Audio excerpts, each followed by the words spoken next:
menguasai diri sendiri belum bisa. Ya. Tapi sekarang berani-beraninya janji di depan altar. Semakin lama bukannya semakin saya sadar ya. Saya ke gereja itu udah nggak nyaman lagi. Duduk dengan alasan nemenin anak-anak, dia yang di dalam gereja, istri saya di luar. Alasannya ngantar anak seperti itu. Jadi semakin lama semakin menjauh dan menjauh, terus akhirnya ya kami pun hampir ke perceraian. Dalam pikiran saya seorang pria itu kurang sejati apa sih saya? Istri punya, anak ada, rumah ada, kerjaan ada, selingkuhan punya. Tiap orang bisa punya pandangan yang berbeda-beda, bahkan untuk satu hal yang sama. Bagaimana pandangan kita dalam kacamata iman Katolik terhadap fenomena yang terjadi di sekitar kita? Bersama dengan saya Maria Kristi Dan saya Christian Reynaldo dalam Persepsi, perbincangan rohani seputar sensasi.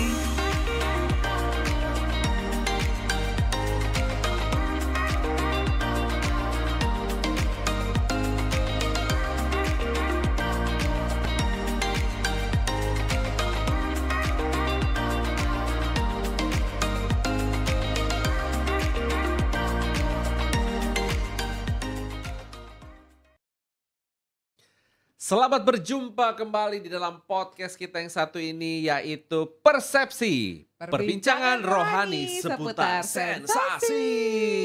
Bersama dengan saya Christian Reynaldo dan saya Maria Kristi pastinya. Dan kali ini kita hadir dengan tema yang cukup menantang ya, Chris. Oh, menantang seperti baju kita, serasi? Bukan ya, itu serasi, kok menantang sih jadinya. Error saya hari ini sepertinya. Iya, karena kan mungkin biru ini adalah sebuah semangat yang baru, tapi ini positif banget. Tapi saya nggak fokus berlaga seperti itu tuh kayak agak tidak menolong, aneh tidak ya. menolong, Tidak menolong ya. Baik. Tapi kayaknya kalau podcast ini akan menolong, apalagi bagi setiap rumah tangga yang mungkin sedang berada dalam perempatan. Mungkin loh, karena kan gini, perempatan kan kayak dari jalan bisa mundur, bisa maju, bisa kanan, bisa kiri. Kalau persimpangan, kalau persimpangan berarti mereka nggak bisa move forward, ya dong. Saya lebih suka simpang 5 sih. Kamu membuat semuanya makin rumit ya. Iya, karena simpang 5 bisa ada nasi ayam enak ujung situ. Wow. Tuh. Iya. Tapi intinya adalah mungkin brother and sister lagi berada dalam keluarga yang sedang ada di ujung karena mungkin ada isu perselingkuhan, atau dalam keluarga yang saudaranya, saudarinya sedang mengalami yang namanya masalah perselingkuhan. Hari ini akan ada dua narasumber yang sangat luar biasa. Yang satu udah jadi langganan deh ini quote unquote, karena memang sosok yang sangat luar biasa sekali, terutama dalam membantu keluarga Katolik ya. Dan yang satu lagi, yang satu lagi ini kalau buat aku sebagai seorang interviewer juga sebuah hal yang amazing, karena ada seorang laki-laki pemimpin keluarga yang mengakui bahwa dia memang pernah salah, dan akhirnya secara gentle dan pastinya dengan pertolongan Tuhan akhirnya bisa memperbaiki kehidupan keluarganya kembali gitu ya, setelah ada badai perselingkuhan di dalamnya. Berat sekali sepertinya perbincangan kita. Kamu sampai gitu ya. So please welcome on Persepsi Studio Mami Chun and Bro Sony Wijaya. Selamat datang. Mami Chun dulu mungkin kita. Boleh. Hai Mami Chun. Oma Chun apa Mami Chun apa Bu Chun? Lebih senang yang mana dipanggilnya? Oma. Cocok Oma. Oh, kamu kan tiba-tiba langsung gigi sih, kenapa tiba-tiba Oma jadi ini?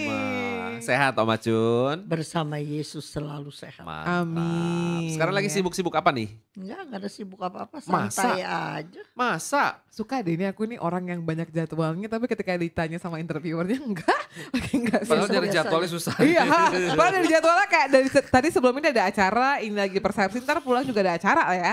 Luar biasa. Tapi yang jelas Mami Chun ini aku boleh simpulkan bahwa acara-acaranya ini benar-benar membantu untuk memuliakan Tuhan. Benar gak Mam? Iya, karena saya menang pengalaman. Oh nice. Iya. Saya sudah menikah tahun ini 57 tahun perkawinan. Wow. 57 Son.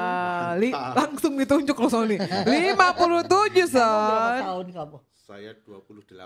Jauh. Wow, Masih jauh. silver ya. Tanya Chris. Udah diduga Pak. Kan di sini memang sudah menyandang Berapa, status Chris? berumah tangga Hampir kan? 9. Tuh. Ya, baru. Iya, masih kalah. Perjalanan masih terlalu panjang. Panjang sekali. Oke, jangan tanya lagi ya Mam, takutnya nanti Chris gak kuat untuk melanjutkan podcast ini. Oi. Tapi sekarang mungkin kita juga akan sedikit lagi beralih kepada Bro Sony yang akan jadi salah satu sharer juga. Dan tadi aku sempat introduction-nya bahwa memang Bro Sony ini adalah salah satu kepala keluarga yang memang rumah tangganya diselamatkan oleh kasih Tuhan setelah badai perselingkuhan ya. Sebelum ke situ mungkin boleh sharing dulu nggak background pekerjaannya Bro Sony ini hari-harinya daily life-nya ngapain? Saya seorang engineer untuk repair mesin di industri kan saya tinggal di Cikarang. Oke. Cikarang kan kawasan industri yang lumayan gede di Jabodetabek kan di Cikarang. Nah, saya tinggal di sana.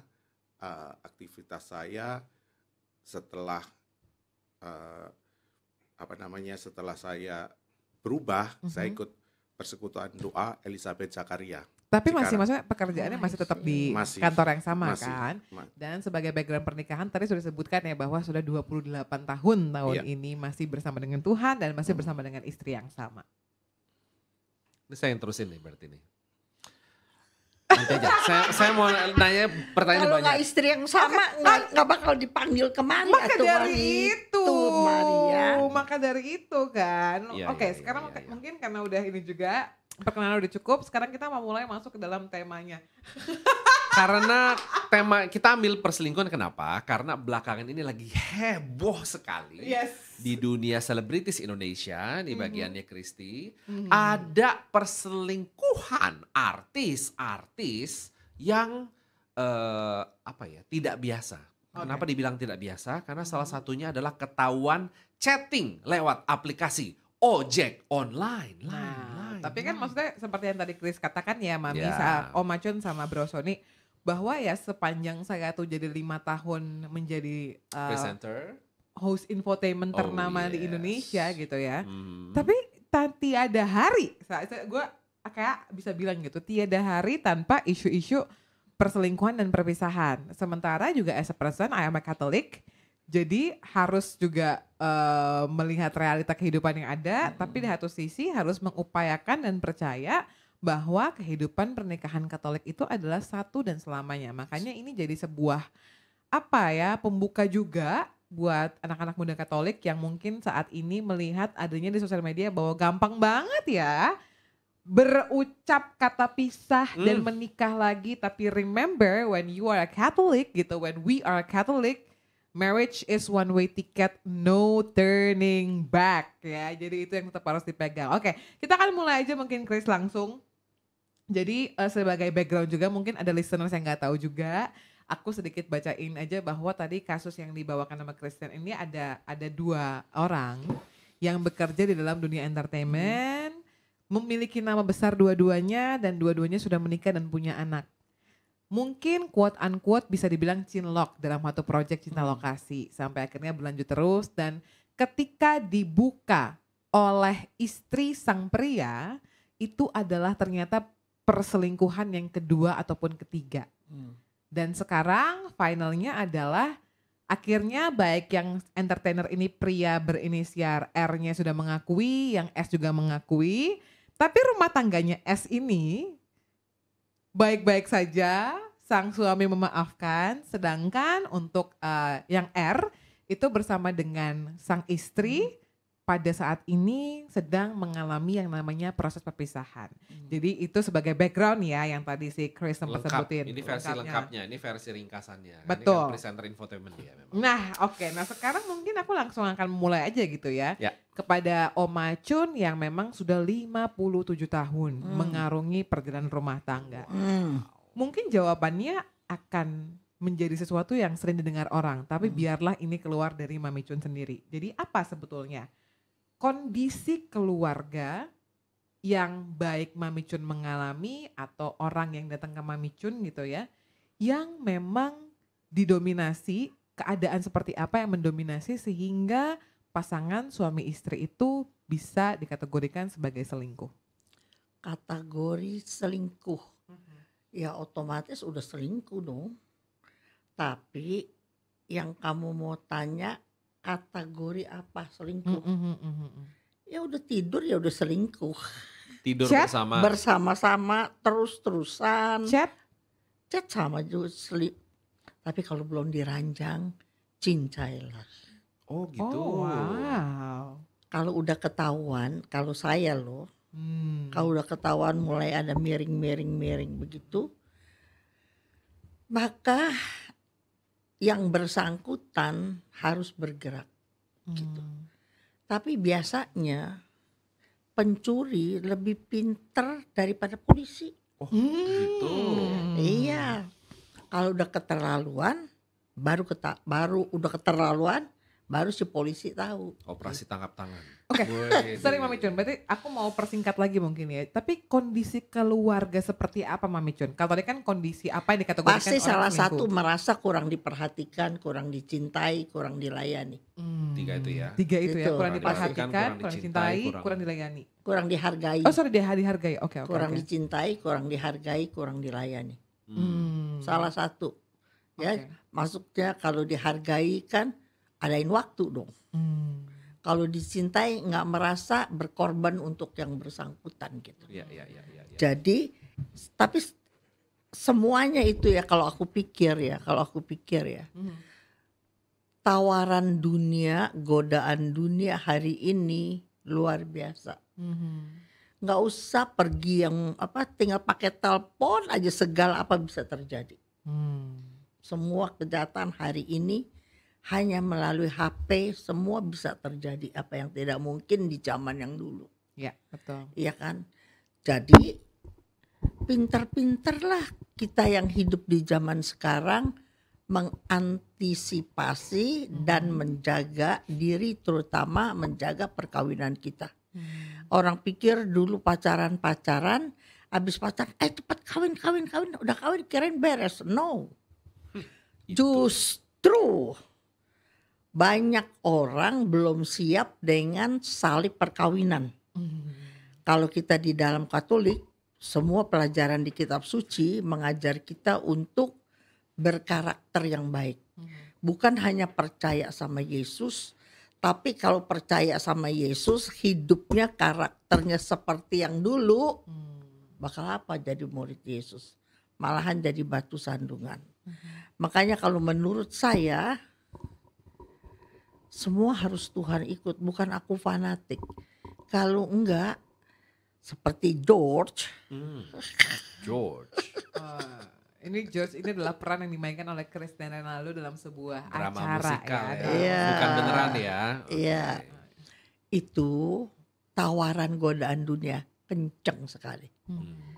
Jadi kalau kita tidak melekat kepada Tuhan, maka kita gampang jatuh. Yang tadi saya bilang, urusin badan sendiri aja belum bisa, menguasai diri sendiri belum bisa. Ya. Tapi sekarang berani-beraninya janji di depan altar. Dalam untung dan malang. Dalam keadaan baik atau tidak baik. Dalam sehat atau sakit. Aku akan setia kepadamu seumur hidupku. Ini ucapan 57 tahun begitu. Iya, mudah-mudahan tadi kamera meng-capture B-nya. Sangat baik ya. Iya, nggak gampang gitu. Serius, apalagi zaman-zaman sekarang aku tambahin sedikit ya. Asal dia dari kota kecil, dia rada ke kota besar, belum ke Jakarta nih ya. SMP-nya aja udah kota rada besar. SMA di situ, fakultas di Jakarta. Berarti sejak SMP dia tidak hidup dalam keluarga, tahu nggak? Dari papi mami, perlu papi mami ngomelin, hibur segala. Tahu-taunya fakultas kawin, nggak ada yang ajar, nggak ada yang tahu tadi cerita, nggak ngerti kalau kawin abis menikah kamu bukan lagi 2 tapi 1. Nggak boleh married single.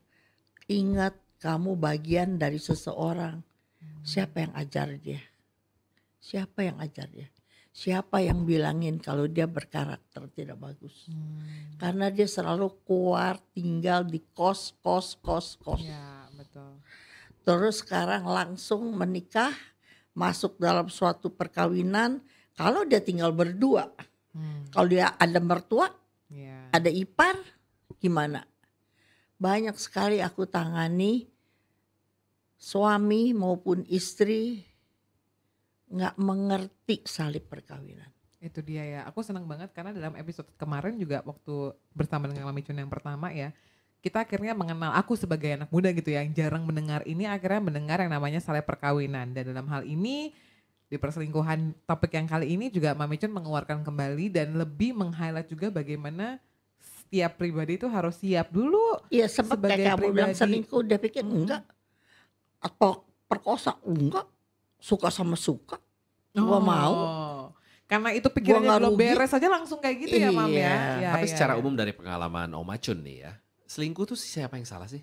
Dua-dua, Dua-dua dalam artian si pelaku selingkuh sama Dua-dua. pasangan hidupnya. no. bukan. Jadi dua-duanya yang mana nih? Nah, Yang perselingkuhan itu. Oh, kalau misalnya suami sama istri misalnya, yang selingkuh si suami, Ha-ha. istrinya bersalah gak nih?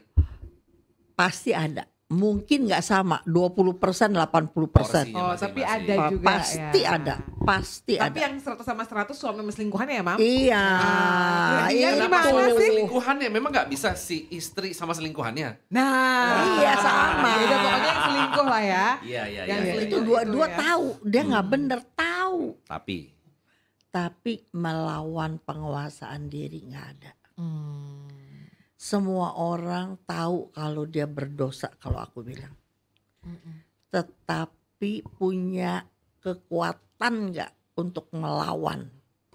Semua tahu ini dosa, ini nggak boleh. Udah tahu kok, bohong lah kalau nggak tahu.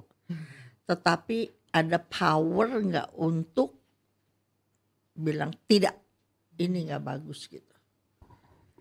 Luar biasa banget itu yang pengendalian dirinya itu ya. Iya, Mungkin iya. apa ya, kalau dalam topik yang kita omongin sekarang kan perselingkuhan, tapi setiap hari pun kan sebenarnya as a person juga untuk mau belajar lebih lagi sama diri sendiri, dengar suara Tuhan sebelum menikah gitu ya, kayak itu juga harus butuh Apalagi yang namanya kalau ikut latihan Tuhan kan pengendalian harus diri. sangkal dirimu, panggul salibmu setiap hari, setiap hari. Jadi kalau menikah juga ada salib perkawinan juga Pasti. ya. Kagak menikah aja juga ada salib, Betul. ada gangguan, ada persoalan. Bagaimana kalau kita nggak menang melawan diri sendiri, bagaimana kita bisa menangkan orang lain? Wow, itu good point of view banget. Kalimat bagus ini, perlu didengar oleh pasangan hidup masing-masing. Nah, halo Ci, shalom. Maksudnya pasangan ya. hidup masing-masing yang mendengar di sana kasih tahu juga pasangan hidup. Betul ya. Mungkin dari Om Acun kita beralih ke Bro Sony nih. Bro Sony kalau berbicara mengenai dampak selingkuh terhadap kehidupan perkawinan ya kan. Bagaimana kalau akhirnya rujuk.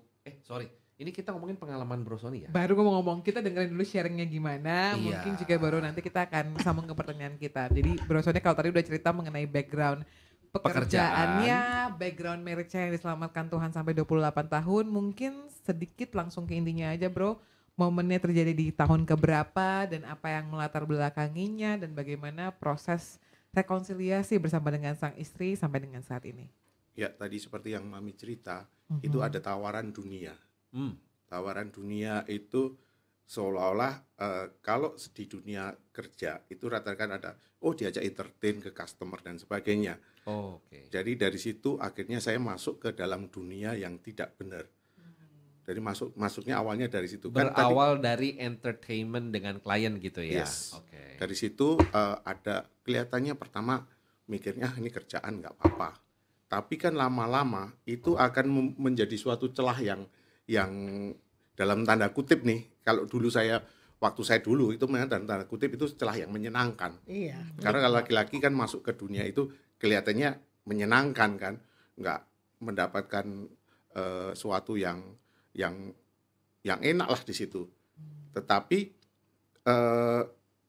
lama-lama yang terjadi di kehidupan saya, lama-lama saya masuk jadi minum juga, pulang mabuk dan sebagainya. Sampai anak-anak saya pun pada saat saya dulu seperti itu saya masuk kamar anak saya, kata-kata yang keluar yang sampai detik ini masih saya ingat, bapak keluar nyumpek-nyumpekin. Itu anak-anak saya, dan saya pada saat saya mabuk seringkali saya menemukan saya marah-marah dan sebagainya.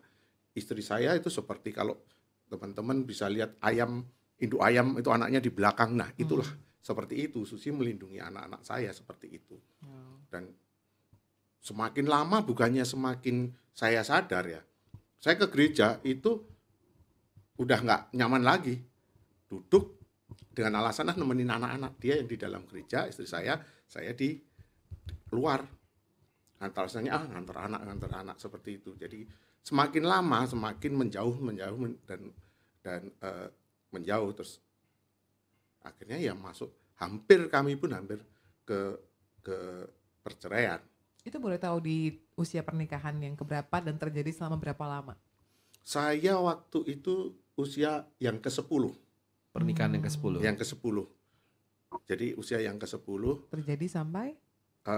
Sampai ya ada kalau 5-6 tahun. 5-6 tahun. Pergumulan itu ya. 5-6 tahun. Kuat gak tuh, Mas? Jadi luar kan biasa. seolah-olah saya menjadi kayak bersandiwara dengan keluarga saya, keluarga besar saya. Ada sandiwara. Karena semuanya baik-baik aja kok, padahal dalamnya enggak. Awalnya look like seperti itu, tetapi kan karena semakin lama puncaknya itu adalah, yaitu saya udah mulai mabuk dan sebagainya, pulang mabuk, anak-anak saya nggak mau sama bapaknya, dan mulai itu. Dan ya puji Tuhan, saya merasa bahwa tangan Tuhan turut bekerja. Kalau saya tidak ada tangan Tuhan, saya pastikan detik ini saya tidak di tempat ini. Semuanya karena Tuhan mau mengulurkan tangan. Itu benar-benar bayangan Petrus yang tenggelam terus Yesus ngangkat, itu adalah gambaran yang paling saya suka. Ada Yesus tenggelam, saya kalau udah mau tenggelam, ada ajakan untuk, sebenarnya ajakannya simple. Di komunitas saya di PD diajak jadi foto aja, fotografer dengan retreatnya Elizabeth Ministry, saya diajak foto. Ya udah, istri saya aktif ikut persekutuan doa. Kalau katakanlah di persekutuan doa, istri saya berdoa, saya berdosa. Wah, beda satu huruf tapi jauh banget ya. Iya. Satu berdoa, satu berdosa. Itu ya. Simple but significant. Itu yang saya sampai saat ini kagum sama istri saya, karena dia seorang yang doanya luar biasa. Dan di situ nggak tahu entah gimana, tahu-tahu saya disuruh ikut suatu camp pria.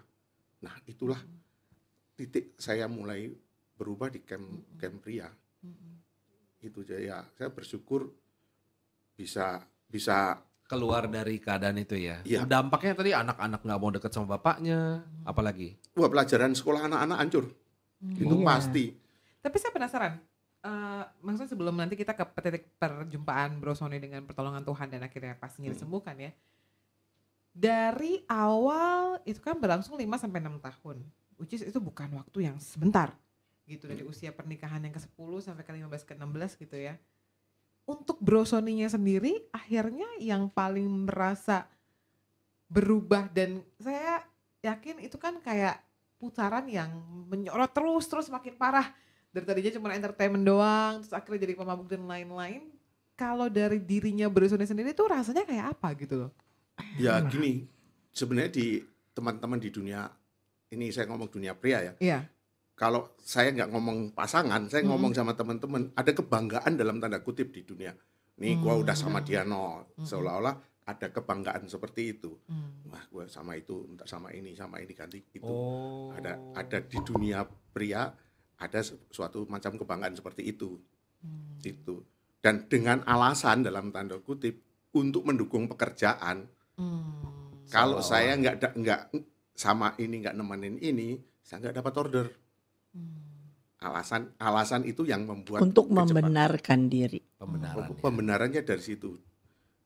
Dan itu lumayan lama saya terjebak di dunia itu. Aku nggak kenal istrinya, tapi kita bangga sama istrinya ya. Luar biasa 5 tahun, 6 tahun. suami begini, buset deh. Dan maksudnya tadi yang disampaikan sama Bro Sony ya Om Acun bahwa istrinya masih bisa ngajak suaminya pelayanan bareng walaupun yang satunya berdoanya Tapi kencang, yang satu dengerin berdosanya dong. kencang. Ini bisa pulih karena istrinya melekat sama Tuhan. Iya, satu Kalau keluarga itu ya diselamatkan. istrinya pendoa terus, dia minta pertolongan Tuhan. Ketika dia sabar, diem ngalah, itu bahaya loh Son. Iya. Sebab ketika istri-istri ngalah, diem, sabar, di balik itu apa? Istri mempersilahkan Allah yang turun tangan. Wow. Jadi jangan enak-enak. Kenapa nunjukin Kalau sini? kalau istri bilang terserah, saya diem, saya mau sabar, saya berdoa. Itu kan menghadirkan Allah dalam persoalan dia. Roma 8:31 bilang begini, kalau Allah di pihakku, siapa lawanku? Nah, tanpa sadar istrimu melakukan itu. Kapan? Terserah Tuhan waktunya. Bukan kebetulan orang ajar kamu ikut camp. Tapi saya sangat percaya itu adalah hasil doa istrimu. Amin. Aku tarik lagi bahwa pada saat itu istrinya masih pelayanan. Kamu juga tadi yang seperti kamu katakan, istrinya berdoa, kamu sorry itu saya berdosa jangan kuat, tapi Tuhan tetap ajak dari sesimpel pelayanan kamu jadi fotografer. Iya. Oke, and then what happened? Orang kan semua bisa pelayanan jadi usher, jadi apa, Jadi MC. dari MC. Pada saat jadi fotografer itu apa yang Tuhan kerjakan dalam kehidupan Bro Sony?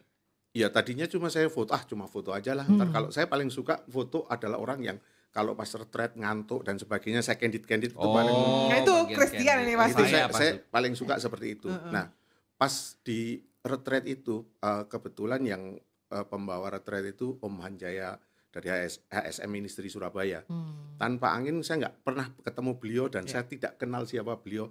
Tahu-tahu beliau datang, bro, kamu harus ikut camp Pria Sejati Katolik. Dia samperin Bro Sony. Iya. Exactly. Iya. Wow. Tuhan itu. Tuhan. Iya loh. Saya dalam pikiran saya seorang pria itu lah kurang sejati apa sih saya? Cie.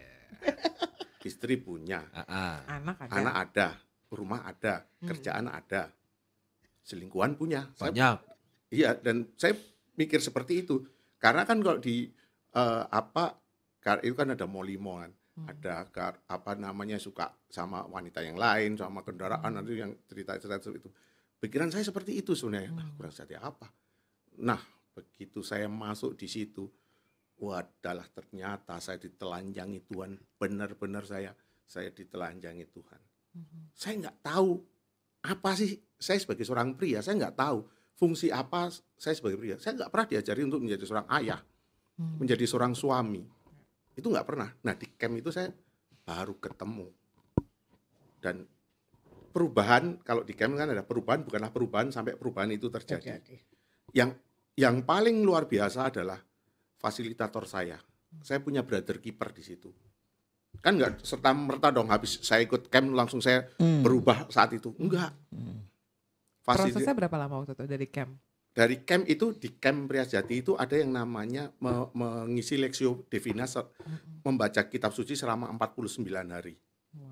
Itu hal yang tidak pernah. Alkitab saya itu ada di suatu tempat yang tersuci di rumah saya taruh di atas, ditutup dengan rapinya. Wah, suci banget tuh. Iya. Digembok. Sama nggak mau wah ini kan barang suci, nggak perlu di situ. Nah awal setelah camp itu saya mulai baca Alkitab. Bacanya gampang hari pertama, susah. Cuma fasilitator saya yang dorong, ayo bro, sekali ini. Habis pertama sekali, ya udah saya tulis, saya baca satu ayat yang mengena apa. Kemudian saya baca. Hari kedua saya mulai baca. Tiap hari fasilitator saya ngingetin, dorong saya baca. Sampai ke hari ke-30. Nah setelah hari ke-30 saya baca Alkitab, ada dorongan untuk, apa ya, besok renungannya apa. Dan itu kebetulan saya ikut camp Maret 2015. Dan sampai detik ini, saya selalu menuliskan apa yang saya tuliskan kalau ada di di Facebook saya tuliskan renungan tiap hari. Saya bersyukur gereja Katolik luar biasa punya liturgi harian. Jadi orang nggak perlu buka-buka kemana. Ya, tinggal langsung aja. Seperti hari ini saya juga bingung. Aduh, besok saya mau harus kan ada cerita mau retret pasutri. Saya jadi panitia. Kerjaan saya harus pergi ke luar negeri minggu depan. Saya harus milih. Tapi firman hari ini mengatakan kan, saya harus cari harta yang tersembunyi. Saya tinggalkan semuanya. Ya udah pasti Tuhan akan memberikan saya jawaban. Sementara saya harusnya yang ini saya post gambaran seperti itu kalau itu. Tetapi ya itu habit untuk mulai belajar baca firman itu kan saya nggak tahu kalau itu sebenarnya hampir sama dengan Emmaus Journey kan. Bersama-sama dengan Tuhan baca firman satu itu. Awalnya sih dari Lectio Divina. Baca itu tiap hari itu dan mulai perubahan itu saya sama dia percaya saya berubah setahun 2 tahun kakak lebih dari 3 tahun istri saya baru percaya kalau suaminya berubah. Nah itu berarti aku mau tarik dulu sedikit ya, mau tekan udah sampai agak cukup jauh dari proses jatuhnya banget 6 tahun satu momen di camp tersebut yang camp pria sejati, and then 1 bulan kurang lebih ya kan 40 berapa hari gitu kan 49 hari. Apa yang paling bergejolak dalam hatinya Bro Sony sebagai pria? Karena aku merasa bahwa dari kehidupannya yang begini, tiba-tiba dari momen itu harus terpaksa begini dan stay di sini loh. Nggak boleh balik sini lagi loh. Karena kan dengan kebiasaan baca kitab suci, ditemani mentor juga, dan kita juga percaya mungkin doa dari si Susi, sang istri juga itu mulai bekerja, Roh Kudus bekerja. Apa yang terjadi perubahannya dalam diri Bro Sony gitu? Ya itu seperti yang di Mazmur 1. Kalau kita mau tinggal di aliran air hidup, kita akan hidup. Amin. Kan, kalau kita nggak seperti yang apa dikatakan, kebetulan kan di Mazmur 1 kan luar biasa itu. Awal bacaan itu yang selalu saya ingat ya di Mazmur 1. Terus ada suatu titik saya harus ada kegiatan di Surabaya juga pelayanan. Saya nggak bisa pelayanan, itu saya harus pasang ring dan saya dapatkan satu ayat dari Amos 5:14. Carilah yang hidup, tinggalkan yang jahat, maka kamu akan hidup. Nah, pada saat saya merasa, Tuhan aku mau meninggalkan yang jahat dan mencari yang baik dan benar saya hidup. Karena pada saat saya operasi, itu saya udah ngeblok, jantung saya udah 90% ngeblok. Itu, jadi pertolongan Tuhan ya itu tadi, saya dari Amos. Dan kebetulan, saya juga ikut kuliah di KPKS, ikut KPKS. Karena teman saya yang sama-sama satu camp, dia bekas preman aja. Si abang ini preman, ikut KPKS. Dari situ sebenarnya saya mulai tertarik Alkitab setelah saya di KPKS. Dan saya ikut KPKS salah satunya mau nunjukin istri saya kalau saya berubah. Tapi dari camp itu berarti memang begitu dari momen camp itu, Bro Sony ini memang udah langsung meninggalkan dunia entertainment-nya dan juga selingkuhannya, atau sempat ada jatuh bangun juga terus jatuh bangun 3 tahun sampai akhirnya si Susi sang istri percaya gitu? Ya itu sebenarnya ada, kalau ada camp yang lebih keras daripada itu. Saya ikut satu camp yang lebih keras dari itu yang kami hidup di hutan. Itu lebih keras. Itulah saya balik dari camp yang di hutan itu, totally saya komitmen zero selingkuh, zero pornografi. Semua kayak artis saya buang di tol pada saat saya pulang dari hutan. Dan di situ ada satu camp yang benar-benar mengajarkan itu. Oh, saya harus begini. Karena kan kita harus seperti tadi Mami bilang, pikul salib, sangkal diri, jujur dan taat. Yang terakhir, pantang menyerah. Nah, pantang menyerah itu yang tidak gampang untuk pantang menyerah. Godaan untuk saya pornografi itu nggak ada. Ada. Yang luar biasa, saya sudah tidak pernah buka website. Dan teman-teman tahu kan beberapa website yang di Indonesia itu di-ban. Entah kenapa komputer saya bisa keluar komputer seperti itu. Dan hilangnya dia, saya cuma bilang di dalam nama Tuhan Yesus, hilang. Saya nggak mau lagi dalam nama Tuhan Yesus. Dan itu benar terjadi. Keren ya tuh. Karena benar-benar. Benar. Dan itu ada 3, kalau kami bilang ada 4 pilar itu yang harus kami pegang. Ya, pikul salib, sangkal diri, jujur dan taat, dan pantang menyerah. Gangguan untuk selingkuh nggak ada, banyak, justru lebih banyak. Pada saat kita mengenal Tuhan, itu gangguan itu lebih banyak. Karena kita sudah tahu kebenarannya. Dan gangguan-gangguan itu tidak lepas. Pada suatu saat pernah saya justru saya setelah itu saya berpegang sama satu romo. Beliau adalah Bapak pengakuan dosa saya. Kalau kita orang Katolik kan biasanya kalau ngaku dosa kepada romo yang mohon maaf, yang udah sepuh, udah ini yang nggak ini. Justru saya di situ ke romo paroki saya waktu itu, Romo Michael Wisnu Agung pribadi sama Romo Mike, mau saya dampingi ya, bimbing saya ya, saya mau berubah. Beliau tahu semua masa kekelaman saya. Pernah suatu saat Romo bilang, Son, kamu ngisi fellowship cap. Nah, saya siapa mau? Saya kan bukan pengajar, saya bukan apa. Enggak kan kamu, saya yang suruh paroki. Kan ini belum pengajaran cap. Nyuruhnya itu ke suatu PDKK di Cikarang, yang kanan kirinya itu tempat saya bermain. Pas saya datang, ada yang saya kenal. Om, udah lama nggak kemari? Enggak, saya udah mau tinggalkan nih. Katanya dia Kristiani. Saya bilang, kalau kamu mau hidup damai, seperti yang saya rasakan, tinggalkan tempat ini, ikut Yesus. Kira-kira jawabannya apa? Jawabannya luar biasa. Maka retret itu cuman shock terapinya kalau menurut saya. Tapi maintenance-nya, aftercare-nya itu ya belajar firman. Kalau enggak